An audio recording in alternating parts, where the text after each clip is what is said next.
Hello once again, my friends, my fellow Star Trek fans, and my fellow fans of the beautiful USS Enterprise. I'd like to welcome you to another video, and today's subject is going to be this beautiful lady right here. All the things that you wanted to know about the Enterprise, we're going to dedicate in this video. And this is going to be from the making of Star Trek. And sit back and relax, and we're going to learn about this beautiful lady here. This is the Tomy 1350 scale USS Enterprise. So sit back and relax and grab a cup of Tranya.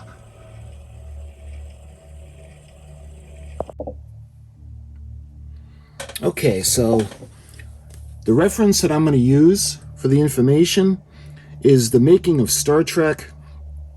This is by Stephen Whitfield and Gene Roddenberry. And this, if you guys don't know about this book, this is a really fantastic resource for fellow Star Trek fans. And what I want to do is I want to share things with you as we go along from this awesome book. Today, it's going to be the USS Enterprise. So let's take a look on her.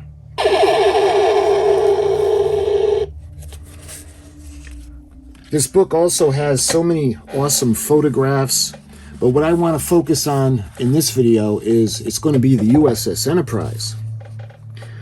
So the USS Enterprise is the largest man-made vessel in space.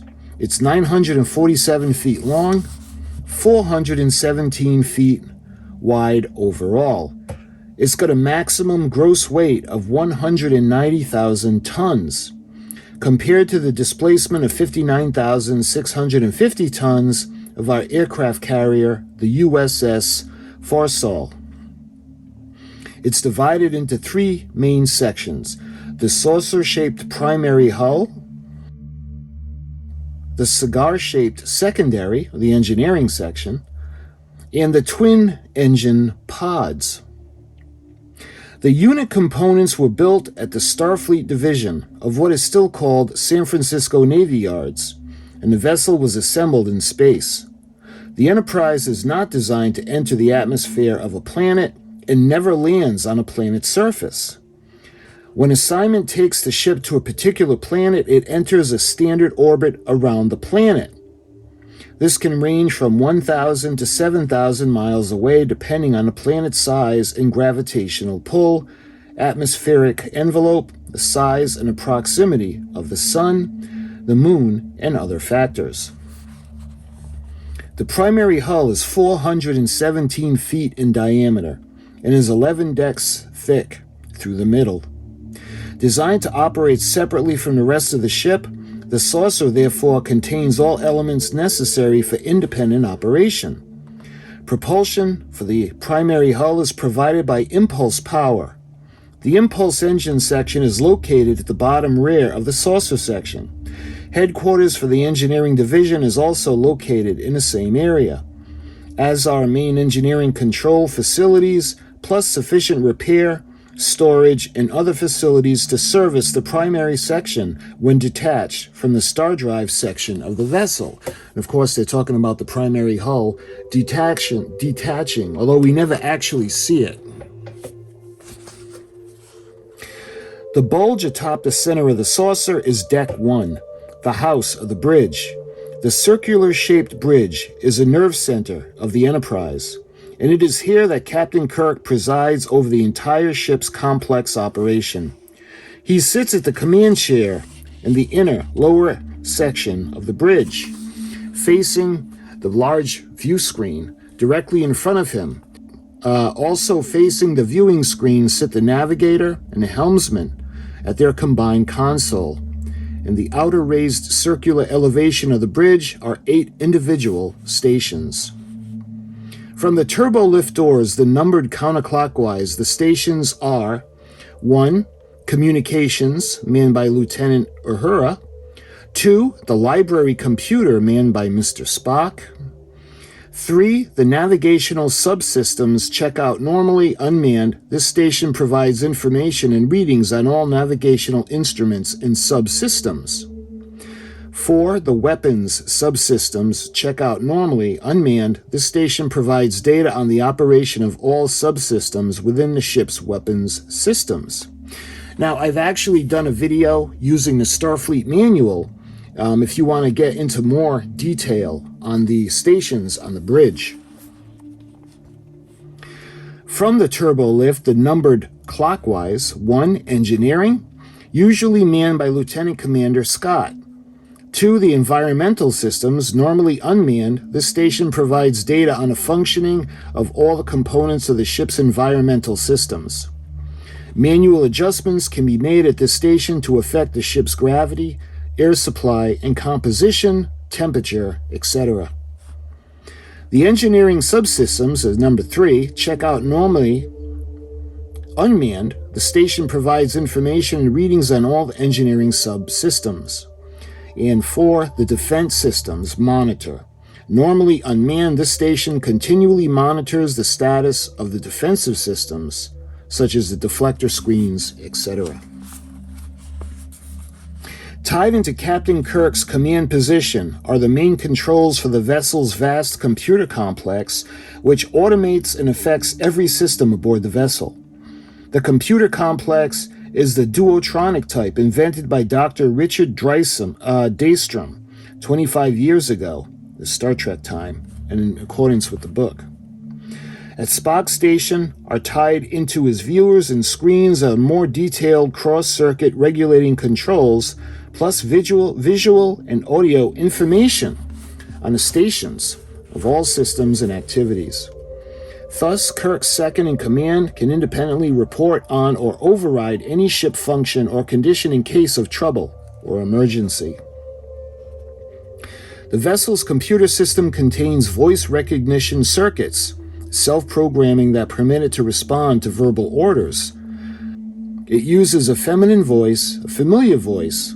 Even today, the pre-takeoff computer systems used in today's F-105 fighter, for example, speak to the pilot in a female voice because it has been discovered that the feminine voice penetrates noise better and results in improved response by men and women.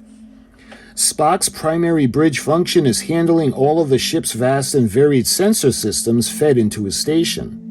As indicated, sensor applies to any equipment aboard the ship capable of sensing or reading almost any sort of information. They include mass detection of energy waves, radiation, heat energy, and any other known force. They are also capable of detecting the presence of life. Spock's secondary bridge function is main control of the vessel's library computer. It contains computer memory banks that hold a vast correlated mass of data. History, arts, science, philosophy, plus all known information on other known solar systems, colonies, alien creatures, a registry of space vessels, complete information on nearly all personnel in Starfleet, all other information that can be recorded, stored, and used by a starship. Such a storehouse of information will be highly desirable and perhaps even vitally necessary for the successful Star Trek-type mission into the unknown. The ship's library can be channeled into any comm station or viewing screen anywhere on the ship, and will verbally or visually analyze any known information in a matter of seconds. The computer, however, deals only in fact. If an ambiguous question is asked, the computer will so inform the questioner. It will also reject known lies, misinformation, and so forth, and is used effectively in official hearings of all types. In emergencies, the ship's computer system is capable of controlling the entire operation of the ship. As with its 20th century forebears, it can operate in an independent conclusion based upon its programming. Its capabilities include some that are rather exotic. Useless, specifically overridden by a senior officer with known voice patterns, is automatically prevents navigational weaponry or other functions that appear dangerous or in error. As is true with the other systems of critical natures, the ship's computer system has emergency backup system, complete with identity identical memory banks. In case the primary system should fail, switchover is automatic and instantaneous. The tricorder, always carried by one or more landing party members, is a combination portable sensor computer recorder device that resembles many of today's smaller portable tape recorders, but includes a tiny view screen. The tricorder can measure, analyze, and keep records of almost any required object. Now keep in mind, this is when the book was written. And we have the tricorder as an example. That's, by the way, the Diamond Select one. One of Star Trek's most necessary and useful devices has been the communicator. These cigarette pack-sized transceivers are used for communication between landing party members on a planet or between ship and planet. When in use, the communicators serve an additional purpose of a tricorder locator device. This allows a transporter to lock on and beam aboard any crewman within range. Proceeding down through the interior of the saucer decks 2 and 3 are primarily research labs, work areas for various technicians, and related duty stations. Deck 4, 5, and 6 are primarily crew quarters, with some provision for passengers' quarters. There are no duty stations on these decks, since the ship is big enough not to need action stations on the decks containing the crew's quarters. The captain's quarters, as well of those of Mr. Spock, Dr. McCoy, and Scotty, are located on Deck 5. Senior officers are assigned quarters on the individual basis and are not normally required to share their quarters. Their accommodations consist of 2-room complex, evenly divided between an outer workroom and an inner bedroom or living area. And of course, they're referring to the saucer section below the bridge, down through the ship. The junior officers are assigned similar accommodations, but usually are required to share them with one another fellow officers. The bedroom or living area, therefore, is correspondingly larger, while the outer work area is somewhat smaller. The central section of the 7th-deck level includes the office of the ship's surgeon. The entire sickbay complex and all labs are related functions falling under the jurisdiction of the medical department. The outer section is a protective shell complex of water and other bulk storage, and of course that will be around the outer section. At the very center of the 7th deck, the engineering down to the 11th deck, is the core of the ship's main computer system, its memory banks and primary controls. Again, picture the center of the primary hull going from the bridge down through the sensor dome. We knew we needed a sick bay and medical department on a ship, so we sat down and thought to ourselves what the sick bay would look like in the future. One of the first things that occurred to us, and a really primitive nature of many aspects of medical sciences today, taking a person's temperature by sticking a thermometer in the mouth or wherever, wrapping an arm in order to check the blood pressure, inserting a needle in a vein in order to draw blood, to be examined, etc. So we asked ourselves, what are the more efficient things man needs in a sick bay of the future, said Roddenberry, and he's referring to the sick bay. Surprisingly enough, as futuristic as we may think Star Trek concepts are, the show finds it extremely difficult to stay 300 years ahead of today's technology. At least one element in the sickbay, far from being well thought out in advance, was pure accident. In the very first show of our first season, The Man Trap by George C. Johnson, we needed some salt shakers because we had a creature that craved salt.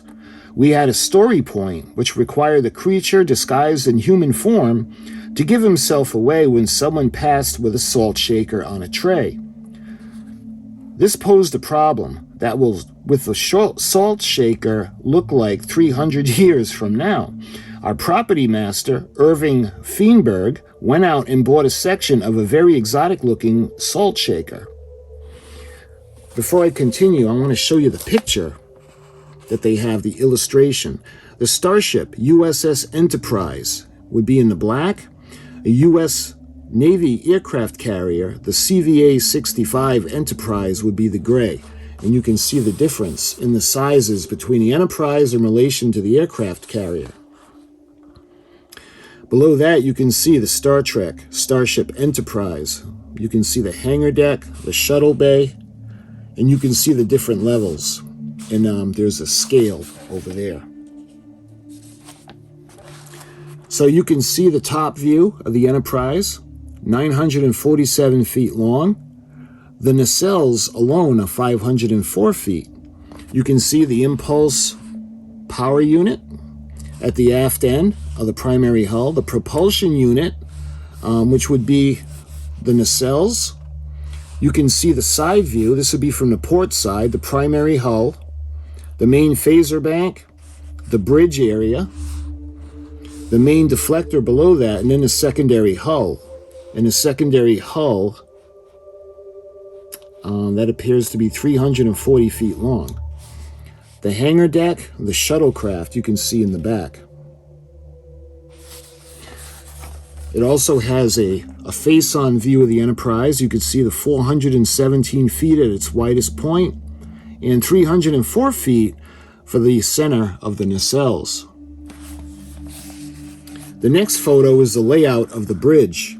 So starting at the elevator, going clockwise, you can see the officer's engineer, the engineering section, the environmental engineering section. We got the main view screen. Coming around, you can see the defensive weapons officer. Next, the navigational computers assist navigators. We got the science officer, the library computer station, and then we have the communications officer. In the middle, you can see the captain's chair, the navigator, the helm, and the command console.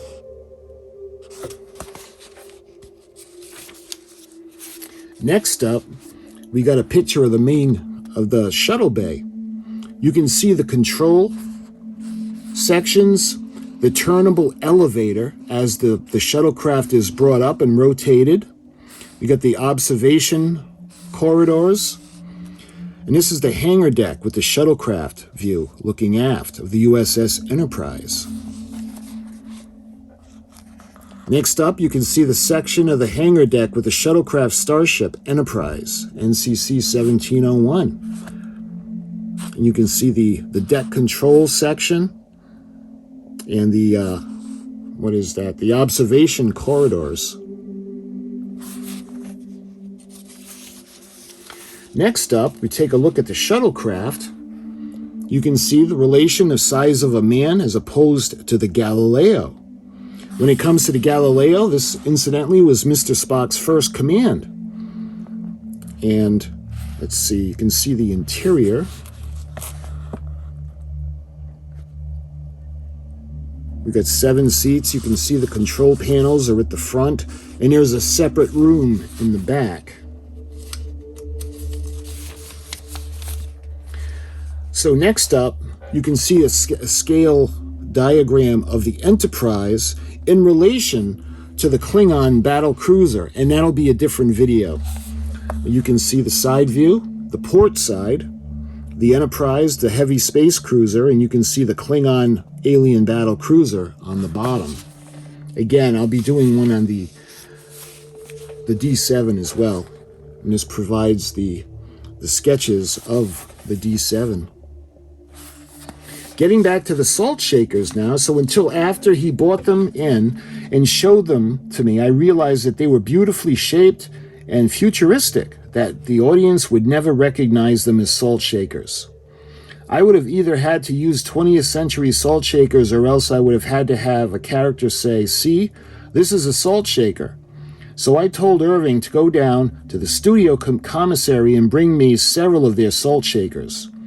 And as he turned to go, I said, "However, those 8 devices you have there will come Dr. McCoy's operating instruments." And that's how those became utilized.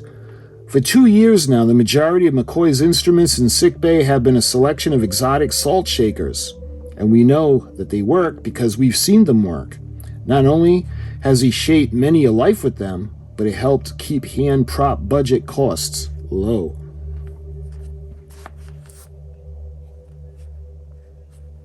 So I must admit that I was more than a little embarrassed when Gene told me about McCoy's operating instruments. I had examined them closely on a number of occasions, and not once did it ever occur to me that they were salt shakers. As a matter of fact, they always looked like pretty nifty surgical instruments. So the primary hull's 8th deck level contains 4 major facilities: a large recreation area, the main food preparation area, similar to the galley aboard our ships today, the ship's laundry, and a rather exotic entertainment center. Although the recreation area has never been shown in the past, the food preparation galley is so highly automated, no chefs in white are there. The mechanical functions of measuring of mixing spices, sauces, stews, and so forth have been transferred to the computer tape. The art of cooking today will be translated into computer programming in the future. Although there may be 10,000 best ways to make a certain type of sauce, a computer can record and duplicate each more effectively than a dozen chefs. You simply program the computer, and a mechanical unit makes it. The enormous sophistication of computers aboard the Enterprise makes possible the producing of 1,000 best menus of 1,000 best restaurants in all the alien planets of the Federation. Crew members can select different varieties of food. They simply press the button. From the central food preparation area, a selection is transferred via a small turbo lift that connects the several dining and recreation areas scattered throughout the ship. So in order to support the food preparation capability, the Enterprise has excessive food storage areas with preservation techniques that maintain food in garden fresh condition over extended periods of time. Hydroponic food growing is not necessary and would have a disproportionate amount of manpower. There are, of course, hydroponic tanks aboard and that are part of the botany libraries. There is also a section of crew members that can prepare individual dishes as well. Talking about the ship's laundry now, the ship's laundry bears little resemblance to its 20th century ancestor, primarily because garments are reconvertible. It is simply easier to put a garment into a processing machine, reduce it to its original chemical fibers, take out the dirt, and then recreate a new garment back into its original form. Aboard the Enterprise, since it is a self-contained unit, out of sheer practicality, nothing is ever lost. The 4th major facility on the 8th deck level is the Entertainment Center. Certainly, men of the future will require entertainment as much as we enjoy motion pictures and television today. Probably, entertainment will be three-dimensional in nature and perhaps will even go further, in that you will sit in a room and a story will take place around you. In other words, a sophisticated extension of holograms. This technique will also have its effect on a traditional mail call. Instead of receiving a letter, a man can sit in a room and via tape actually see the person sending the correspondence. As the tape is projected, the images will form the air in front of him, so he will be able to see how his child looks, what's happening to the house, and how great his grandmother looked that day. It would be just as if he was standing there with them. Having used the projecting unit, he can then use the photography unit and devices to do similar himself to send it home. To a certain extent, we are doing even today through the practice of corresponding by tape and tape recorder. And again, you got to remember, back when this was written, and now you can do face-to-face with iPhones and you can do all kinds of different things. So decks 9 and 10 are primarily devoted to freight and cargo carrying space, some technicians, repair shops, and other miscellaneous activities. The ship's phaser banks are located on the underside of the saucer-shaped hull, and therefore Deck 11 contains the ship's phaser controls and other related equipment and facilities. Phasers can be fired from an area atop the saucer-shaped hull and an area surrounding the bridge, but primarily control facilities are equipped and located on Deck 11. So we never really see the phasers coming out the top. We always see it more at the bottom.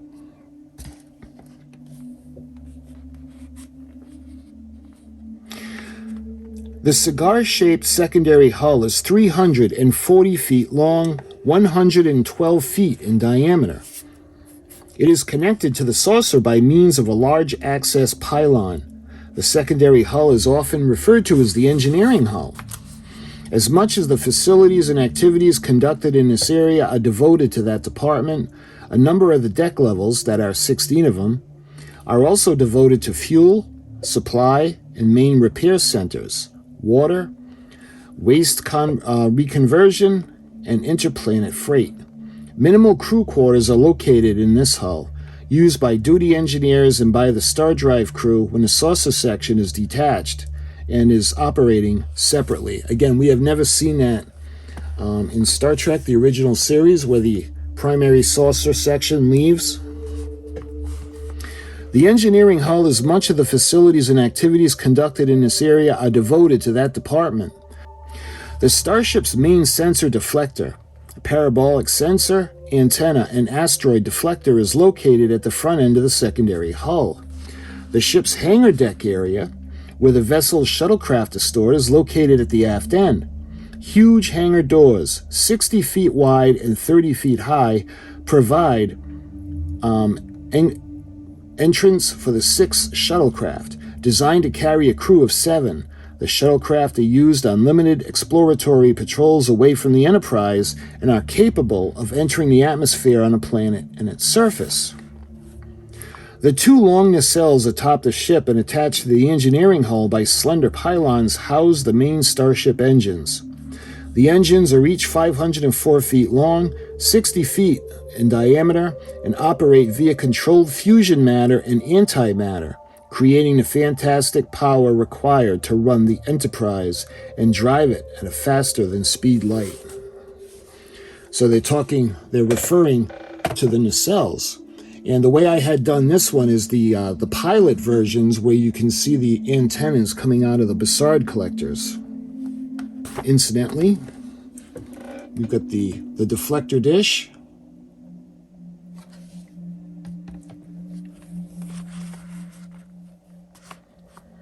The speed of light is 186,000 miles per second, or about 7 million miles per hour.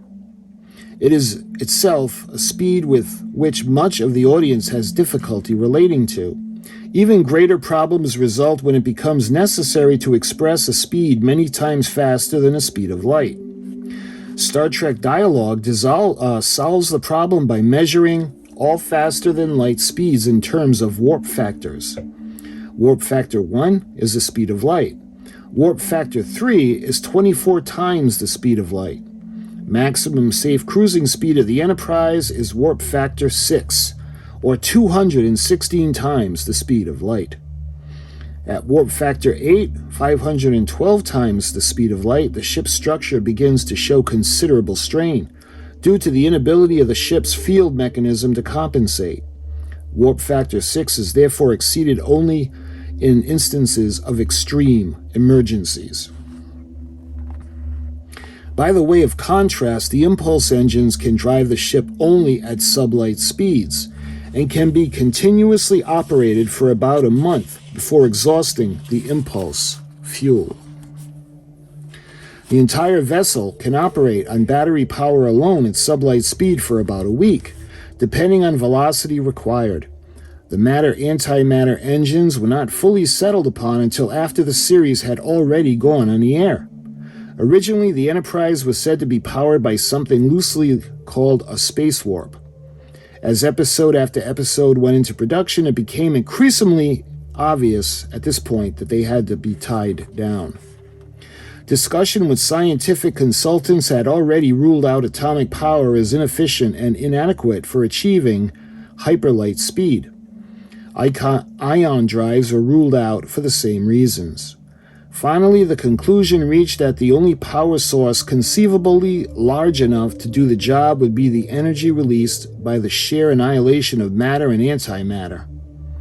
This has already been achieved on a minute scale by several research laboratories. Theoretical release of such power on Star Trek scale compared to nuclear energy as an H-bomb compares to a kitchen sink. So now we talk about the transporter room. The transporter room embodies a concept that has long been discussed by scientific communities. It is a device for converting matter temporarily into energy, beaming that energy to a predetermined point, and reconverting it back to its original pattern and structure.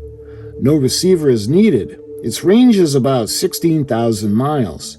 It can reach out to pick objects out of space, and it is used to transport personnel from ship to ship or between ship and planet surfaces. A maximum of 6 people can be beamed by the main operational transporter at any one time.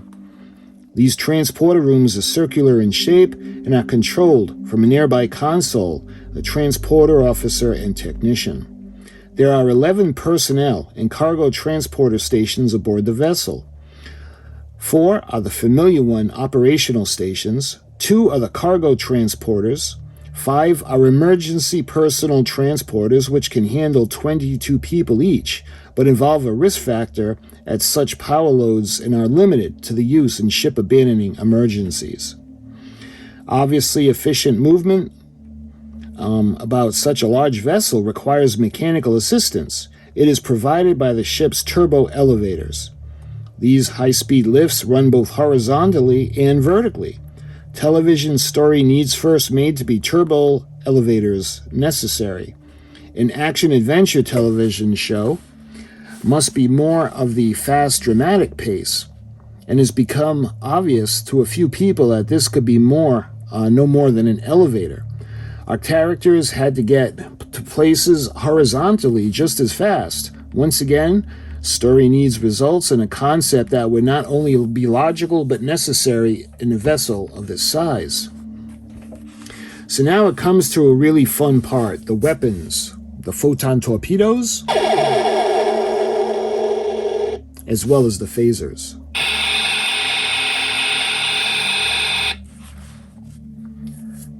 The hand-carried weapons called phasers are pure energy weapons, as far all offensive weapons in the ship's arsenal go. All phasers emit a beam of energy similar to a light beam emitted by a laser, but the pulsating nature that can be phased to interfere or interact with the wave pattern of any molecular form.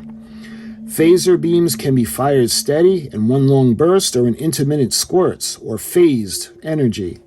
They can be set to dematerialize, converting matter into energy, disrupt, breaking down cohesion, heat, increasing molecular velocity, or stun, neutral impact. There are 3 types of hand-carried phasers. The first and smallest, not much larger than a pack of cigarettes, and is worn concealed on a belt under the uniform shirt. It is limited in range, power, and energy charge, and is primarily used when a landing party does not want to be conspicuously armed. For example, a friendly call on a planet. The second type of phaser is a combination of a small phaser snapped into a pistol mount. The handle and the mount is a power pack that increases the range, power, and energy available. This type of phaser is worn visibly, hanging from a weapons belt at the waist. The third type, a more powerful phaser rifle, providing even greater range and effectiveness. The hand phaser's variety, the power settings include a wide range of choices that permits the phaser to be used as a torch, welding device, and similar hand tool needs. Phasers can also be set to overload, which can be used in emergencies as a bomb. This setting causes the power source to build at the point where it explodes. Detonation will destroy the phaser and most natural physical objects within a 50-yard radius. There is a safety device built into each phaser that emits a characteristic sound as the phaser emits overload conditions. The arsenal of the Enterprise itself includes a battery of ship-mounted phasers, which derive their enormous power directly from the ship's engines. Multiple units called phaser banks are titanic versions of the hand phaser, and they are capable of demolishing matter over vast distances. The Enterprise is equipped with a second type of offensive weapon called photon torpedoes, which are energy pods of matter and antimatter contained in a held temporary separated in a mango photon force field. These can be used as torpedoes or depth charges and can be set to electromagnetical proximity, and a variety of other fuses. Photon torpedoes can be fired directly at a target, laid out as a minefield, or scattered in the attacker's path as depth charges. The helmsman is also the ship's weapons officer and coordinates phaser fire, using the ship's navigational aids to scan, track, lock on, and fire on the captain's orders. So when it comes to the deflectors, the Enterprise is equipped with several types of deflectors, one of which is employed as a defensive weapon. This deflector shield does the same thing that a steel plating does for a modern-day battleship. It is, in effect, an invisible force barrier around the Enterprise, protecting the vessel from anything, the most sophisticated and powerful weapons. It is automatically activated by the ship's sensor and computers when an unknown danger approaches. If the vessel should come under attack, the power of the deflector shield can be increased considerably. The Enterprise is also equipped with navigational deflector beams which, triggered by navigational scanners, sweep far ahead of the vessel's path through space. A reason, at hyperlight speeds, striking even a particle of space dust would pierce the skin of the vessel.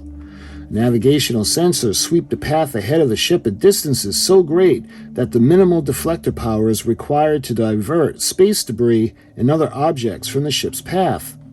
The vessel's computers constantly monitor this, and should too large an asteroid or other object be sensed, the ship will automatically divert from the collision course. While not classified as a weapon, the tractor beam can be used as one.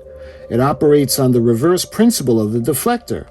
It is a beam that grabs and pulls rather than deflecting away. The tractor beam has a maximum range of about 100,000 miles. It can be used to hold firm a position alongside another vessel, pull a small vessel towards the Enterprise, or tow another ship out of danger. It can also be used to pull small objects within transporter range, whereupon they can be beamed aboard. Subspace radio.